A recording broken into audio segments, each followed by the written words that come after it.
వరుస సమావేశాలతో BRS జోరుమీదుంది. BRS party assembly నియోజకవర్గ విస్తృత స్థాయి సమావేశాలు ప్రారంభమయ్యాయి. ఇవాళ సిద్దిపేట, బోర్, జూబ్లీహిల్స్, వనపర్తి, నల్గొండ నియోజకవర్గాల్లో విస్తృత స్థాయి సమావేశాలు నిర్వహిస్తున్నారు. ఈ సమావేశాలకు పార్టీ వర్కింగ్ ప్రెసిడెంట్ కేటీఆర్, మాజీ మంత్రులు హరీష్ రావు, సింగిరెడ్డి నిరంజన్ రెడ్డి, వేముల ప్రశాంత్ రెడ్డి, మాజీ స్పీకర్లు పోచారం శ్రీనివాస్ రెడ్డి, మధుసూదనాచారి, ఎమ్మెల్సీలు దేశపతి శ్రీనివాస్, ఎల్ రమణ హాజరు కానున్నారు.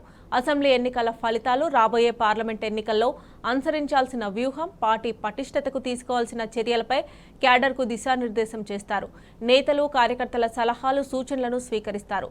పార్టీ కార్యకర్తల అభిప్రాయాలను సేకరించి వాటిని క్రోడీకరించి పార్టీ అధినేత కేసీఆర్కు నివేదించనున్నారు.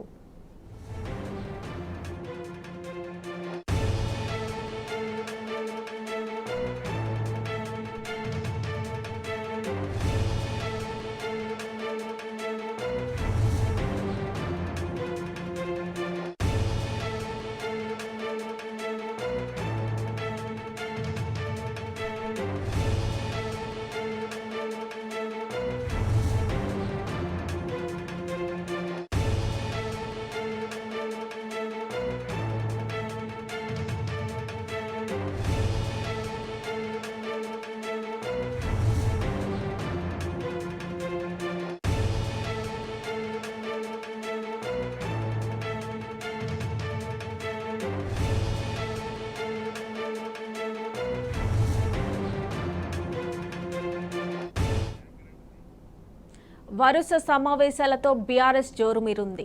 బీఆర్ఎస్ పార్టీ అసెంబ్లీ నియోజకవర్గ విస్తృత స్థాయి సమావేశాలు ప్రారంభమయ్యాయి. ఇవాళ సిద్దిపేట, బోధ్, జూబ్లీహిల్స్, వనపర్తి, నల్గొండ నియోజకవర్గాల్లో విస్తృత స్థాయి సమావేశాలు నిర్వహించనున్నారు. ఈ సమావేశాలకు పార్టీ వర్కింగ్ ప్రెసిడెంట్ కేటీఆర్, మాజీ మంత్రులు హరీష్ రావు, సింగిరెడ్డి నిరంజన్ రెడ్డి, వేముల ప్రశాంత్ రెడ్డి, మాజీ స్పీకర్లు పోచారం శ్రీనివాస్ రెడ్డి, మధుసూదనాచారి, ఎమ్మెల్సీలు దేశపతి శ్రీనివాస్, ఎల్ రమణ హాజరు కానున్నారు. అసెంబ్లీ ఎన్నికల ఫలితాలు, రాబోయే పార్లమెంట్ ఎన్నికల్లో అనుసరించాల్సిన వ్యూహం, పార్టీ పటిష్టతకు తీసుకోవాల్సిన చర్యలపై క్యాడర్కు దిశానిర్దేశం చేస్తారు. నేతలు, కార్యకర్తల సలహాలు, సూచనలను స్వీకరిస్తారు. పార్టీ కార్యకర్తల అభిప్రాయాలను సేకరించి వాటిని క్రోడీకరించి పార్టీ అధినేత కేసీఆర్కు నివేదించనున్నారు.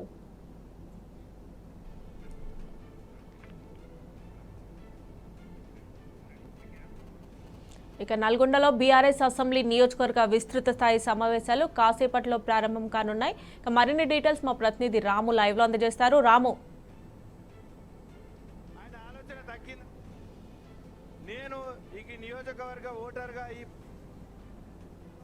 కార్యకర్తల్లో నూతన ఉత్తేజం మనకు కనపడుతూ ఉంది. ఇప్పటికే పార్లమెంట్ సంబంధించినటువంటి పార్లమెంటు సమావేశాలను విజయవంతంగా పూర్తి చేసుకున్న బీఆర్ఎస్ పార్టీ ఈ రోజు నుంచి అసెంబ్లీ స్థాయి విస్తృత స్థాయి సమావేశాలు కూడా ఈ రోజు నుంచి నిర్వహిస్తూ ఉంది. దీనికి పెద్ద ఎత్తున స్పందన కూడా వ్యక్తమవుతూ ఉంది. ప్రతి గ్రామం నుంచి తరలి వస్తూ ఉన్నారు. మరికాసేపట్లో నల్గొండ సంబంధించినటువంటి ఈ సమావేశం కూడా ప్రారంభం కాబోతోంది. ఈ సమావేశానికి జిల్లా మంత్రి, మాజీ మంత్రి జగదీష్ రెడ్డితో పాటు ఎమ్మెల్సీ కడియం శ్రీహరి, ఇక్కడ ఉన్నటువంటి లోకల్ ఉన్నటువంటి మాజీ ఎమ్మెల్యే కంచర్ల భూపారెడ్డి కూడా హాజరు కాబోతూ ఉన్నారు. ఇప్పటివరకు కూడా ఏం జరిగింది, పార్లమెంటు సంబంధించినటువంటి ఎన్నికల్లో కూడా ఎలాంటి వ్యూహాన్ని మనం రూపొందించాలి, ఎట్లా మళ్ళొక్కసారి పార్టీని పటిష్టం చేయాలనేది కూలంకషంగా చర్చించబోతూ ఉన్నారు. మొన్నటి అసెంబ్లీ ఎన్నికల్లో కూడా పోలింగ్ వారిగా సరళినంతా కూడా విశ్లేషించబోతూ ఉన్నారు. అతి కొద్ది కాలంలోనే అన్ని వర్గాలను దూరం చేసుకుంటూ పెద్ద ఎత్తున వ్యతిరేకతను మూటగట్టినటువంటి ఈ కాంగ్రెస్ పార్టీ విధి విధానాలపైన కూడా లోతుగా చర్చించి ఎలాంటి పోరాటాలు నిర్మించాలి, ఏ విధంగా ప్రజల్ని జాగృతం చేయాలి, ఏ విధంగా ప్రజలకు న్యాయం జరిగేలాగా ఈ ప్రభుత్వాన్ని ఒప్పించాలన్నటువంటి అంశాల పట్ల కూడా పూర్తిగా దిశానిర్దేశం చేయబోతా ఉన్నారు. నాయకులందరూ కూడా ఈ కార్యక్రమానికి పెద్ద ఎత్తున వస్తూ ఉన్నారు.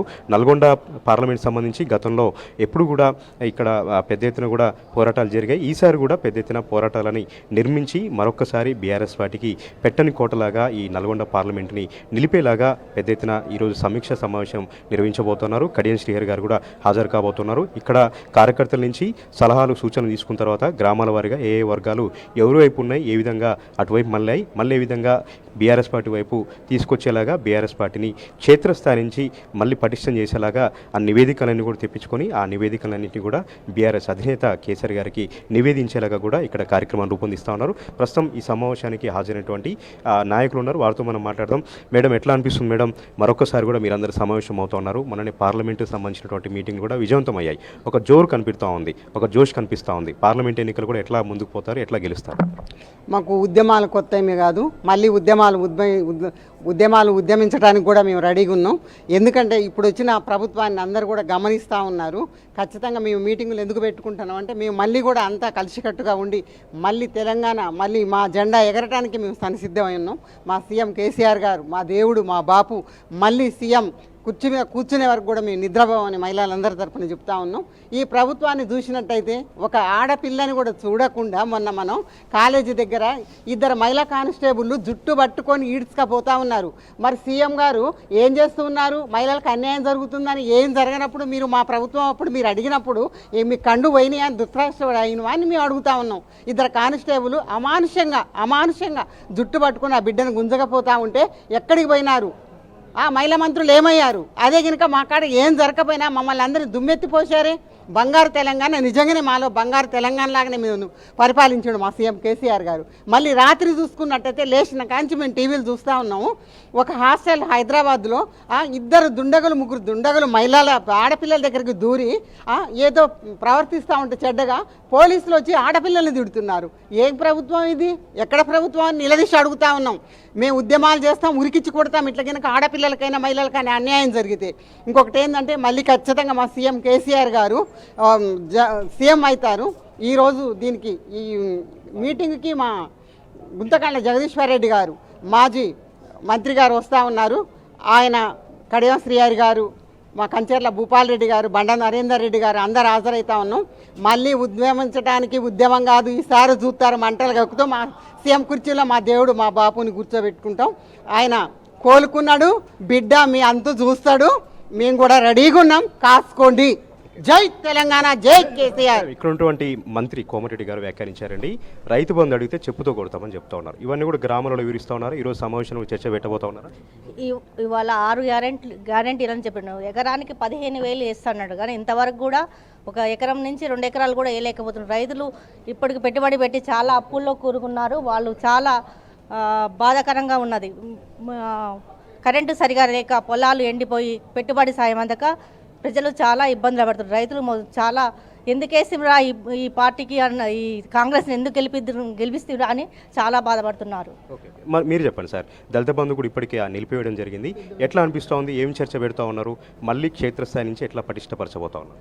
ఈరోజు కాంగ్రెస్ పార్టీ ఎన్నికలలో ఇచ్చినటువంటి వాగ్దానం ఏంటంటే ఆన్గోయింగ్ ప్రాజెక్టులు ఏవి కూడా మేము మరి ఎట్టి పరిస్థితుల్లో రద్దు చేయం, అన్నింటిని కొనసాగిస్తామని చెప్పారు. కానీ ఈరోజు రాష్ట్ర వ్యాప్తంగా దళిత బంధుకు ఆల్రెడీ మరి ప్రొసీడింగ్లు ఇవ్వడం జరిగింది.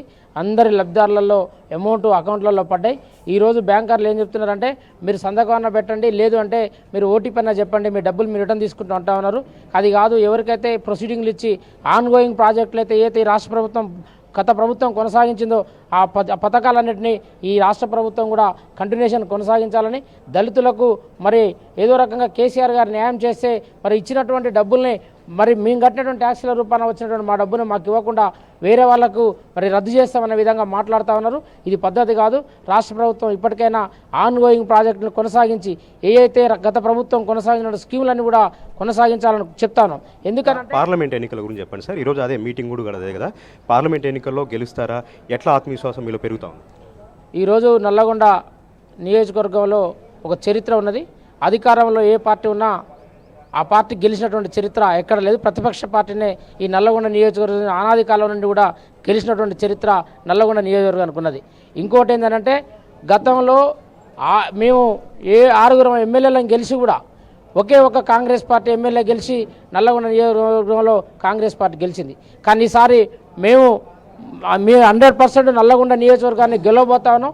ఎందుకనంటే ఈరోజు 6 నెలలు నిండా 90 రోజులు కారుతోనే ఈ రాష్ట్ర ప్రభుత్వం మీద విపరీతమైనటువంటి వ్యతిరేకతని ముట్టగట్టుకున్నారు. రైతు గురించి చెప్పండి సార్. రైతు బంధు వేయమని అడిగితే చెప్పుతో కొడతా అని చెప్తున్నారండి, దాన్ని ఎట్లా చూస్తారు? 6 గ్యారంటీలు అమలు కాకపోతే రేపు ఎంపీ ఎన్నికలలో వచ్చేటువంటి వాళ్లకు ప్రజలు చెప్పులతో కొడతారు. కోమటిరెడ్డికి అది కంపల్సరీ జరుగుతున్న విషయం ఈ సందర్భంగా వారికి హెచ్చరిక జారీ చేస్తా ఉన్నాం. ఈ మీటింగ్కి రైతు కూడా తరలి వచ్చారు. ఒక రైతుతో మనం మాట్లాడదాం. సార్, ఏం పేరండి మీ పేరు? ఎవరి నుంచి వచ్చారు? అమృతారెడ్డి, దోనపల్లి. ఎట్లా ఉందండి గ్రామాలలో రైతుల పరిస్థితి ఎట్లా ఉంది? ఏమని అడుగుతున్నారు ఇప్పుడు ప్రభుత్వం? తిడతా ఉన్నారు. కేసీఆర్ పోయిన పుట్టుకున్న 5 సంవత్సరాలు ఓటేసి దరిద్రం అయిపోయింది, ఇప్పుడు ఓటు 5 ఏళ్ళ దాకా మనం అది చేయాలి. ఇప్పుడు రైతులు మొత్తం చెప్పుతోడు కొడదామనే కాడికి కూడా వచ్చింది.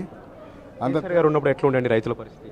అప్పుడు బాగుండే, అప్పుడు మంచిగా ఉండే. నీళ్లు, నిధులు అన్నీ ముసలోళ్ళకి ఇంతవరకు పైసలే పడలే. ఈ కరెంటు అంటే కరెంటు పోయి బావుల కాడ ఎన్నడూ వండుకోలే. ఇప్పుడు అందరు బావుల కాడికి పోతానే ఎవరు మళ్ళీ. ఓకే, మళ్ళీ ఎలక్షన్లు వస్తున్నాయండి, పార్లమెంట్ ఎలక్షన్లు. ఎవరు కోటేస్తారు రైతులందరూ కూడా? రైతులు మొత్తం టీఆర్ఎస్కి వేస్తాం, టీఆర్ఎస్కి వేసేస్తాం. టీఆర్ఎస్ గెలుస్తుంది, తప్పనిసరిగా గెలుస్తుంది. ఏమేమి అంశాలు ఈరోజు చర్చకు వస్తాయండి? మీరు రాష్ట్రం నుంచి కూడా కొద్దిమంది ప్రతినిధులు వస్తూ ఉన్నారు, పరిశీలకులు వస్తూ ఉన్నారు, వారికి ఏం చెప్తారు? అంతిమంగా ఏం మీరు నిర్దేశంగా పనిచేయబోతా ఉన్నారు?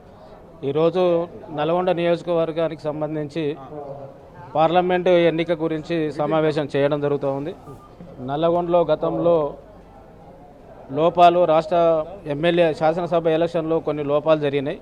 వాటిని సరిదిద్దుకొని భవిష్యత్తులో రేపు రాబోయే ఎంపీ ఎలక్షన్లో పక్కడబందీగా అందరూ సముచితంగా పనిచేయాలని చెప్పి రేపు రాబోయే రోజుల్లో ఎంపీగా నల్గొండ నుంచి బీఆర్ఎస్ పార్టీ అభ్యర్థి ఎవరైనా సరే మూకుమ్మడిగా అందరు కలిసి ఏకాభిప్రాయంతో గెలిపించుకోవడానికి అందరూ శాయశక్తులు కృషి చేయడానికే ఈరోజు ఇక్కడ చర్చనీయాంశంగా పెట్టుకోవడం జరిగింది.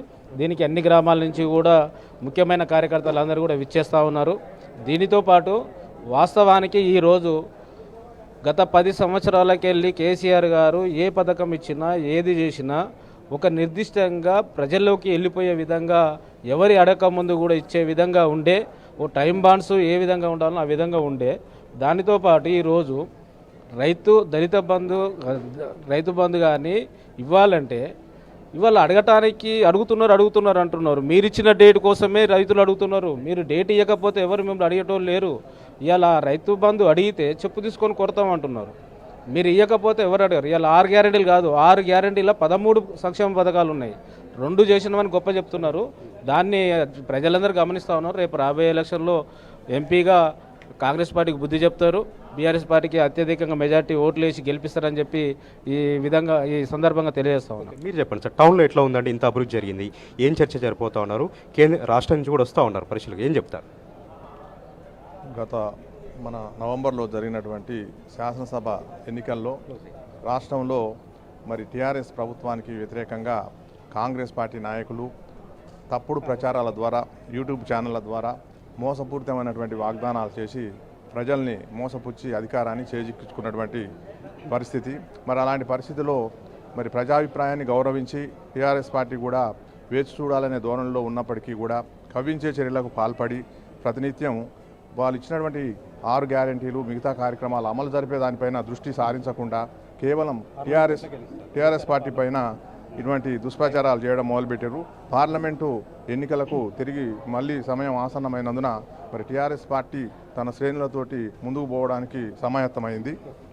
అయితే ఇక్కడ మనం జరుగుతున్న విషయం ఏంటంటే, ఈ కాంగ్రెస్ పార్టీ ఇచ్చినటువంటి మోసపూరితమైన వాగ్దానాలు అమలు జరగకపోవడం ప్రజలంతా కూడా వ్యతిరేకత భావంతో ఉన్నారు. ఇదే మనకు పార్లమెంటుకు టీఆర్ఎస్ పార్టీ అధికారంలోకి రావడానికి గెలవడానికి అనుకూలిస్తుందని చెప్పి ఈ సందర్భంగా తెలియజేస్తున్నాం.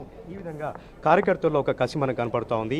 కాంగ్రెస్ పార్టీ చేసినటువంటి తప్పుల మీద తప్పులు వాటన్నింటి కూడా ఎండగడుతూ ఉన్నారు. పార్లమెంట్ ఎన్నికల్లో ఖచ్చితంగా గులాబీ జెండాను ఎగిరేస్తాం, నల్గొండ జిల్లాను గులాబీ పార్టీకి కంచుకుంటగా మారుస్తాం. ఈరోజు పరిశీలన కూడా చేయబోతా ఉన్నాం, సమీక్ష కూడా జరగబోతా ఉంది. మొత్తంగా క్షేత్రస్థాయి నుంచి మరొకసారి పార్టీని బలోపేతం చేసేలాగా ఈ కార్యక్రమాన్ని సద్వినియోగం చేసుకుంటున్నామని కూడా ఇక్కడికి వచ్చినటువంటి కార్యకర్తలు మనతో చెప్తా ఉన్నారు. Over to you.